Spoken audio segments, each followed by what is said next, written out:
नमस्कार, होम मिल टीवी भारत में आपके स्वागत है। उत्तर प्रदेश और देश के राजनीति परिदृश्य दो अहम बयान सामने आए हैं। समाजवादी पार्टी के नेता आर.के. वर्मा ने लाउडस्पीकर और धार्मिक परंपराओं को लेकर चल रही बहस पर अपनी राय दी। उन्होंने कहा कि सुप्रीम कोर्ट का आदेश केवल कानून व्यवस्था बनाए रखने और ध्वनि प्रदूषण नियंत्रित करने के लिए था, किसी धर्म विशेष की परंपराओं पर रोक लगाने के लिए नहीं। आर.के. वर्मा ने जोर देकर कहा कि भारत विविधताओं का देश है और हर धर्म को अपने रीति रिवाज और धार्मिक आयोजन है, और यदि किसी एक पर्व में लाउडस्पीकर की अनुमति दी जाती है तो समानता के आधार पर अन्य धर्मों को भी वही अधिकार मिलना चाहिए। उन्होंने सरकार से अपील की है कि संतुलन बनाते हुए सभी समुदाय के साथ समान व्यवहार सुनिश्चित किया जाए। हालांकि इसे कल इनकार कर दिया गया, कहा गया सुप्रीम कोर्ट ने मना किया है। क्या रमजान के महीने में लाउड स्पीकर को ऑन किया जाना चाहिए? देखिए, सुप्रीम कोर्ट ने जो मना किया है उसका मकसद कुछ और था, और भारत में जो धार्मिक मान्यताएं परंपराएं हैं, चाहे हिंदू हो, चाहे मुस्लिम हो, चाहे सिख हो, चाहे ईसाई हो, चाहे बौद्ध हो, उनकी परंपरागत रीति रिवाज में अगर धार्मिक आयोजनों में अगर लाउड स्पीकर की आवश्यकता है तो मुझे लगता है कि सरकार को उस सीमा में, चाहे वो रमजान का महीना हो, चाहे दुर्गा पूजा का महीना हो, उसमें अनुमति देना चाहिए। दुर्गा पूजा में तो ऑलरेडी बजता है साउंड, उन्होंने कहा। हाँ, तो नहीं तो आप खुद स्वीकार कर रहे हैं कि अगर दुर्गा पूजा में बजता है तो भाई रमजान के महीने में क्यों नहीं बजना चाहिए। तो निश्चित रूप से यह देश भारत के संविधान से चलता है और संविधान में सबके लिए बराबरी का विधान है। तो अगर दुर्गा पूजा में बज सकता है तो रमजान में भी बजने में कोई आपत्ति नहीं होना चाहिए। मैं समर्थन में हूँ। कल डिप्टी सीएम ब्रजेश पाठक ने 101 ब्राह्मणों की पूजा करी, और वही शंकराचार्य का कहना है कि दोनों डिप्टी सीएम शक्ति विहीन है। ये मुख्यमंत्री के पाप को धो रहे हैं। बोचस में क्या कहना है? ये बात बिल्कुल सही है कि आप बताओ कि क्या दोनों डिप्टी सीएम ने पाप किया था? क्या ये पाप तो भारतीय जनता पार्टी की सरकार के मुखिया ने किया था। तो जो पाप करे प्रायश्चित उसे करना चाहिए। दूसरे के पाप का प्रायश्चित दूसरे के करने से कभी पुण्य फल प्राप्त नहीं होता है। साथ ही समाजवादी पार्टी के विधायक संग्राम यादव ने उत्तर प्रदेश सरकार के ऐतिहासिक बजट के दावे पर सवाल उठाए। संग्राम यादव ने कहा कि बजट का आकार बड़ा होना अलग बात है, लेकिन जमीनी हकीकत बिल्कुल अलग है। उन्होंने आरोप लगाया कि स्वास्थ्य, लोक निर्माण और सिंचाई जैसे महत्वपूर्ण विभाग अपने आवंटित बजट का 50% भी खर्च नहीं कर पाए। कई पुरानी परियोजनाएं अधूरी पड़ी है और सीमेंट जैसे विधायक पड़ा है। और विधायक ने कहा कि जब विभाग पैसा ही खर्च नहीं कर पा रहे हैं तो नया बजट लाकर क्या हासिल होगा। उनकी राय में असली ज़रूरत योजनाओं के सही कार्यान्वयन की है, ना कि सिर्फ आंकड़ों की बाजीगारी की। अब यह देखना बाकी है कि सरकार इस आरोपों का क्या जवाब देती है और क्या ऐतिहासिक बजट का दावा कागजों तक ही सीमित रहेगा।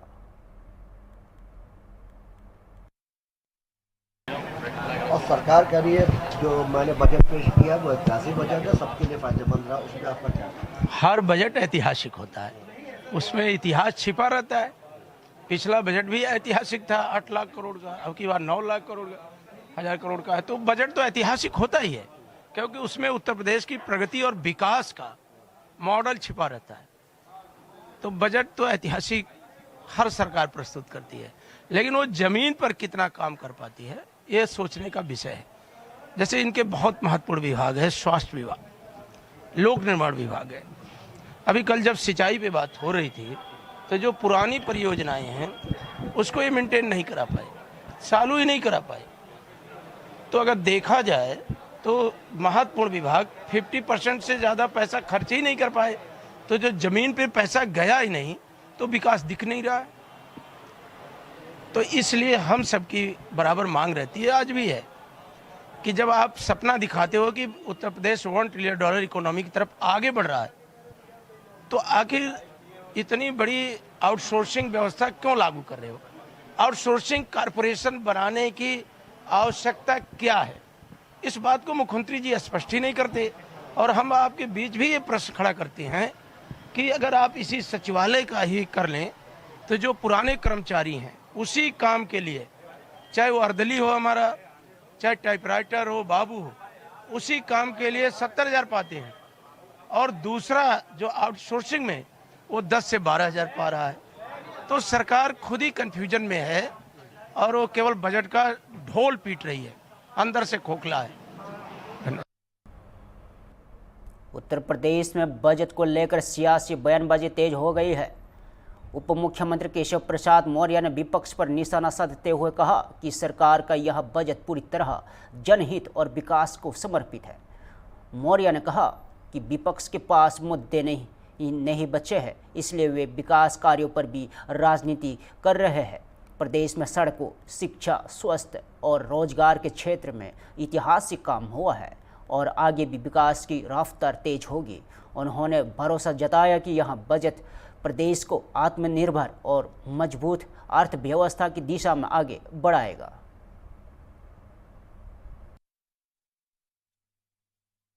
होगा और बहुत सार्थक चर्चा हो रही, बहुत अच्छा काम हो रहा है और सरकार ने जो बजट प्रस्तुत किया है वह जन कल्याण, गरीब कल्याण, उत्तर प्रदेश के विकास को समर्पित है और आज पूरी उम्मीद है कि उसका बजट का पारण भी हो जाएगा और नए सिरे से जनप्रतिनिधि अपने क्षेत्र में जाकर के काम करेंगे। सर, संविधान में लाउड स्पीकर लगाने की मांग की थी, तो देश की सर्वोच्च अदालत का आदेश।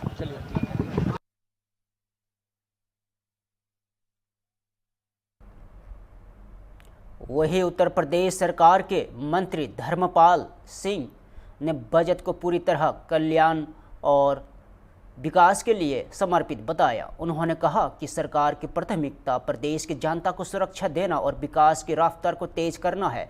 मंत्री ने दावा किया कि यह बजट किसानों, युवाओं और महिलाओं के हितों को ध्यान में रख कर तैयार किया गया है। और धर्मपाल सिंह ने विपक्ष पर भी निशाना साधते हुए कहा कि जो लोग विकास कार्यों पर बाधा डालते रहे वही आज सवाल खड़े कर रहे हैं। उन्होंने स्पष्ट किया कि सरकार अधूरे पड़े कार्यों को पूरा करने के लिए प्रतिबद्ध है और उत्तर प्रदेश को देश का अग्रणी राज्य बनाने की दिशा में लगातार काम कर रही है।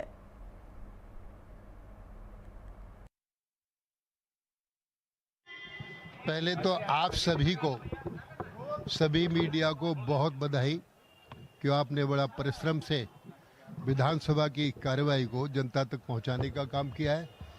आज माननीय मुख्यमंत्री जी का जो बजट पर अभिभाषण होगा, चर्चा पर, वो धन्यवाद देंगे। और इसके बाद माननीय योगी सरकार की दो प्राथमिकताएं हैं। एक तो नंबर 1 जनता को सुरक्षा प्रदान करना, उत्तर प्रदेश का सर्वांगीण विकास करना। ये जो बजट इस बार चर्चा जिस पर हो रही है, ये अद्भुत और आश्चर्यजनक और बहुत सर्वोत्तम बजट है, जिस पर जो अधूरे काम है उन्हें पूरे किए जाएंगे और जो काम प्रारंभ किए जाएंगे उनको भी पूरा करने का काम होगा। धन्यवाद। बड़ी खबर उत्तर प्रदेश के राजधानी लखनऊ से आ रही है, जहां 14 से 18 मार्च 2026 तक प्रस्तावित श्री हनुमांत कथा को रद्द कर दिया गया है। यह कथा help you education and charitable trust द्वारा आयोजित की जानी थी, जबकि कथा वचन करने वाले थे पंडित धीरेन्द्र कृष्ण शास्त्री, जो भगेश्वर धाम के पीठाधीश्वर है। और कथा का आयोजन हरदोई रोड स्थित राष्ट्रीय प्रेरणा स्थल पर प्रस्तावित था। कार्यक्रम 14 मार्च से 18 मार्च तक चलना था और सुंदरकांड पर आधारित दिव्य और भव्य कथा की तैयारी की जा रही थी, लेकिन कार्यक्रम से पहले ही लखनऊ विकास प्राधिकरण ने इस आयोजन को रद्द कर दिया गया और कथा रद्द होने से पहले भगेश्वर धाम की ओर से बयान भी जारी किया गया था, जिसमें लखनऊ में भव्य आयोजन की बात कही गई थी और श्रद्धालुओं से बड़ी संख्या में पहुंचने की अपील की गई थी। कथा रद्द होने की खबर श्रद्धालुओं में मायूसी दिखी जा रही है। बड़ी संख्या में लोग इस आयोजन का इंतजार कर रहे थे और मार्च माह में इससे लेकर खास उत्साह था। फिलहाल आयोजन रद्द होने के कारणों को लेकर चर्चाएं तेज है। जय सिया राम, बागेश्वर धाम की जय। लखनऊ उत्तर प्रदेश की राजधानी है और हम आ रहे हैं 14 मार्च से 18 मार्च तक लखनऊ में हनुमान जी की दिव्य मंगलमयी कथा सुनाने के लिए। सुंदरकांड पर होने वाली यह कथा दिव्य होने वाली है, भव्य होने वाली है और अद्भुत होने वाली है। करो भव्य दिव्य तैयारी लखनऊ वालों। 14 मार्च से 18 मार्च तक वहां लखनऊ में रहेंगे मुगदरधारी। यह कथा का आयोजन राष्ट्र प्रेरणा स्थल लखनऊ, हरदोई रोड, बसंत कुंज योजना सेक्टर 1 लखनऊ उत्तर प्रदेश में यह दिव्य और भव्य कथा होने जा रही है। मार्च के महीने में कथा जीवन की वृथा को मिटाती है और भगवान से मिलाती है। आओ सत्संग में आकर के सत्संग की धारा में जीवन को धन्य करें। लखनऊ में मार्च में 14 मार्च से 18 मार्च और एक दिवसीय दिव्य दरबार भी लगाया जाएगा। बड़ी खबर मध्य प्रदेश के राजधानी भोपाल से आ रही है। राज्य के मुख्यमंत्री मोहन यादव ने विधानसभा में राज्यपाल के अभिभाषण पर सत्ता पक्ष की ओर से कृतज्ञता ज्ञापित करते हुए अपनी बात रखी। मुख्यमंत्री ने कहा कि विधानसभा में के अंदर पक्ष और विपक्ष दोनों को अपनी अपनी बात रखने का अधिकार है और यही संविधान का गर्व भी है। उन्होंने कहा कि लोकतांत्रिक परंपराओं को कायम रखते हुए सदन का संचालन सुनिश्चित करना सभी की जिम्मेदारी है। मुख्यमंत्री मोहन यादव ने यह भी कहा कि उन्हें संतोष है कि विपक्ष के सरकार की बातों को ध्यान से सुना और बजट को लेकर उन्होंने बड़ा बयान देते हुए कहा कि पहली बार बजट को रोलिंग बजट नाम दिया गया है। उनके अनुसार यह बजट मध्य प्रदेश के विकास को गति देने वाला है और प्रदेश के इतिहास का अब तक का सबसे बड़ा बजट है। किसानों के लिए लगभग 1.25 लाख करोड़ रुपए की राशि का प्रावधान किया गया है। साथ ही सभी योजनाओं को जारी करने और एक ही नया टैक्स न लगाने की भी बात मुख्यमंत्री ने दोहराई और फिलहाल बजट और सरकार के दावों पर विपक्ष की प्रतिक्रिया का इंतजार है।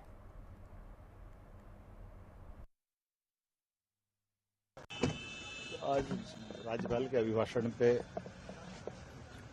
सत्ता पक्ष की ओर से कृतज्ञता ज्ञापित करते हुए मैंने अपनी बात कही है। ये बात सही है कि विधानसभा के अंदर पक्ष और विपक्ष अपनी अपनी बात कहे और यही लोकतंत्र का गौरव भी है। ऐसे में हमारे सभी साथियों ने अपनी अपनी बात कही है। सरकार ने इतना कुछ किया है कि वो सारी बातें बताने के लिए समय और ये हमने नेता प्रतिपक्ष की बात भी और उनके मित्रों की बात भी सुनी। फिर हमारे दल के लोगों ने विस्तार से बात करते हुए मुझे मौका मिला। हमने प्रयास किया कि हमारा यह लोकतांत्रिक परंपरा है कि हम आपस में मिलजुल करके सदन का संचालन भी सुचारू रूप से करें और एक तरह से अभी जो सरकार की प्रतिबद्धता वो दिखाने का प्रयास किया है। मुझे संतोष है कि हमारी बात को ध्यान से सुना है और ये 2 दिन की चर्चा का आज विराम हुआ। विस्तार से कही गई बातों के बलबूते पर भविष्य में मध्य प्रदेश 25 साल बाद तक भी कैसा बने और ये पहली बार हमेशा बजट हुआ जिस बजट को रोलिंग बजट नाम दिया गया। तो 3 वर्ष के विकास के खाका को लेकर सामने चल रहा है। अभी तक का सबसे बड़ा बजट अभी तक हुआ और जिसने इंफ्रास्ट्रक्चर क्षेत्र में भी 1 लाख करोड़ का पैसा रखा है। किसानों के लिए लगभग 1.25 लाख करोड़ रुपए की धनराशि देना और सभी योजना को चालू रखना, एक पैसा भी कोई नया टैक्स न लगाना, ये हमारी काम करने की पद्धति है। मेरी अपनी ओर से बधाई। सर विपक्ष के रवैये पे क्या कहेंगे? 7 बार विधानसभा स्थगित हुई, मुख्यमंत्री जी ने बड़ा दिल दिखाया और देखिए ये होना चाहिए। हम अगर थोड़ी अपनी भावनाओं पे कंट्रोल रखें तो बहुत अच्छे से सदन चलता है। इसलिए मैंने उम्मीद की कि दोनों पक्ष की तरफ से भी, पक्ष और विपक्ष में नेता प्रतिपक्ष और दल के नेता, ये अहम दायित्ववान पद है तो इसका बड़ा मन रखना चाहिए। मैंने इस बात को निर्वहन करने का प्रयास किया।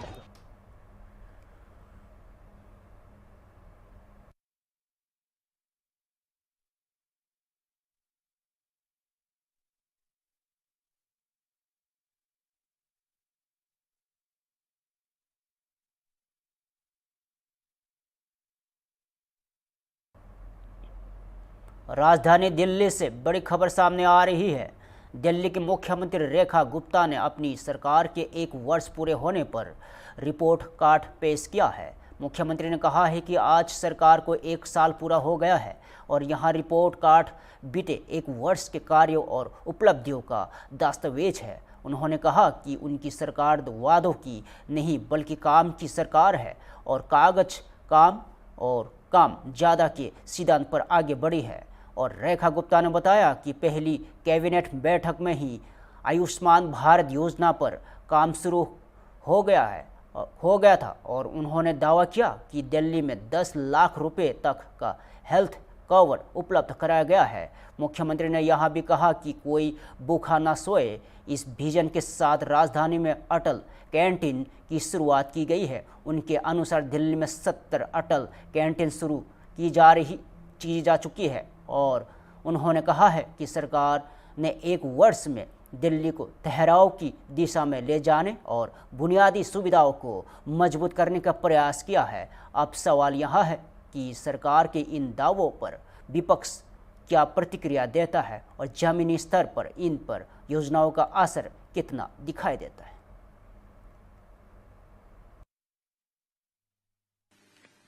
आज सरकार को 1 साल पूरा हुआ है। 20 फरवरी 2025 शायद इसी समय हम लोग इस सचिवालय में पहुंचे थे और शपथ ग्रहण के बाद सचिवालय में आकर के हमने अपना कार्यभार संभाला। पहले ही दिन पहली कैबिनेट की मीटिंग हमने की थी और इसीलिए मुझे लगा कि अपनी रिपोर्ट कार्ड देने के लिए इससे बेहतर जगह नहीं हो सकती जहां 1 साल पहले हमने अपना कार्यभार संभाला। और मैं ये कहना चाहती हूं कि आज की ये रिपोर्ट कार्ड हमारे 1 वर्ष के परिश्रम और परिवर्तन के तथ्य हैं, केवल रिपोर्ट कार्ड नहीं है। ये सरकार जो वायदों की सरकार नहीं, परिणाम की सरकार है। यह सरकार जो घोषणाओं की नहीं, काम करने वाली सरकार है। और 1 वर्ष में दिल्ली को हमने ठहराव से गति की ओर लेके जाने की कोशिश की, बहानों से समाधान की ओर लेके जाने की कोशिश की और विज्ञापन से विकास की ओर हमने ले जाने की कोशिश की। हर एक कदम जो हमने आगे बढ़ाया उसमें सरकार को कागज कम काम ज्यादा, इस पैटर्न पे हमने अपनी सरकार को कार्यरत किया। आज वह वाक्य जमीन पे खड़ा हुआ दिखाई देता है जब मैं कह सकती हूं कि आज दिल्ली में जो सरकार है वो पोस्टर्स की राजनीति नहीं करती, ट्वीट की राजनीति नहीं करती। हमने दिल्ली के वर्क कल्चर को बदला है। हमने जो पहले की सरकारें शोर मचाती थी, हम समाधान देते हैं। जो पहले टाल मटोल करते थे, हम टाइमलाइन देकर के काम करते हैं। जो पहले केवल आरोप प्रत्यारोप लगाते थे, हम अपना उत्तरदायित्व निभाते हैं। और मार्गदर्शन है भारतीय जनता पार्टी की राष्ट्रवादी विचारधारा का और हमारे प्रधानमंत्री आदरणीय श्री नरेंद्र मोदी जी के मूल मंत्र सबका साथ, सबका विकास और सबका प्रयास। इस मंत्र के साथ हम मैं की नहीं, हम की राजनीति कर रहे हैं। आज 1 साल पूरा होने पे मैं ये दिल्ली वासियों को विश्वास के साथ कह सकती हूं कि दिल्ली में एक सकारात्मक परिवर्तन लाने के लिए हमने हर सेक्टर में काम किया। और विशेष रूप से यदि जब मैं आप सबके बीच में अपनी रिपोर्ट कार्ड पेश कर रही हूं तो प्रमुख बिंदुओं पे मैं चर्चा करूंगी और उसके बाद में ये किताब आप सब तक पहुंचेगी जिसमें हमने अपनी पूरी विस्तृत रिपोर्ट दी है। यदि सर्वप्रथम कहना चाहूंगी, क्योंकि भारतीय जनता पार्टी आदरणीय दीनदयाल उपाध्याय जी के अंत्योदय के विजन के साथ काम करती है। हमारी सरकार ने गरीब कल्याण के लिए अनेकों योजनाओं पे काम शुरू किया। ये 365 के 365 दिन हमने कोशिश की कि रोजाना दिल्ली एक कदम आगे बढ़े वेलफेयर की दृष्टि से। कि जो पहला दिन था सरकार पहले ही दिन पिछली 20 फरवरी को हमने अपनी पहली कैबिनेट में जिस निर्णय को हमने लिया वो था आयुष्मान योजना, 10 लाख का हेल्थ कवर। और इस एक साल में उस हेल्थ कवर के लिए हमारे पास 7 लाख लोग रजिस्टर हुए और आज 30,000 से ज्यादा लोगों ने इस योजना के माध्यम से, आयुष्मान और व्यय बंधन योजना के माध्यम से हेल्थ का लाभ लिया। इस बात की मुझे खुशी है। बड़ी खबर बिहार के बेगूसराय से सामने आ रही है। केंद्रीय मंत्री गिरिराज सिंह ने पश्चिम बंगाल की राजनीति और फिल्म केरल स्टोरी 2 को लेकर तीखा बयान दिया है। बेगूसराय बिहार में मीडिया से बातचीत करते हुए गिरिराज सिंह ने आरोप लगाया कि पश्चिम बंगाल में चुनाव आयोग को काम नहीं करने दिया जा रहा है। उन्होंने कहा है कि वहाँ कानून का राज चलेगा, सरिया कानून नहीं।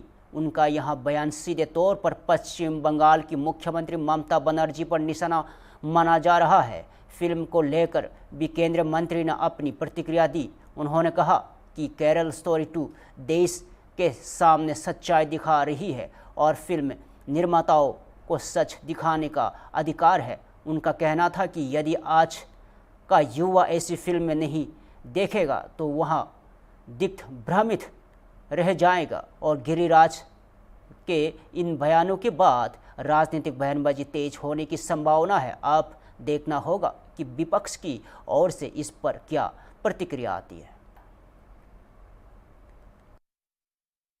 हाल में